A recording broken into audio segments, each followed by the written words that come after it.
Помолвочное кольцо – это не традиция. Это рекламная кампания 1938 года.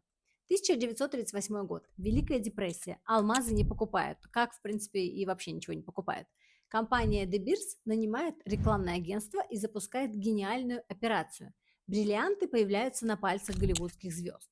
В школах проходят лекции про символы любви. А главное правило – кольцо должно стоить 2 месячных оклада. В 1947 году копирайтер пишет слоган «Бриллиант навсегда». В результате продажи взлетают с 23 миллионов до 2 миллиардов за 40 лет. De Beers экспортирует традицию даже в Японию, где ее в принципе никогда не было. За 20 лет доля помолвочных колец вырастает с 5 до 60%. De Beers не продавали бриллианты, они создали культурное обязательство. Если любишь, докажи камнем на 2 оклада. Хочешь узнать, как еще бренды меняли традиции? Подписывайся.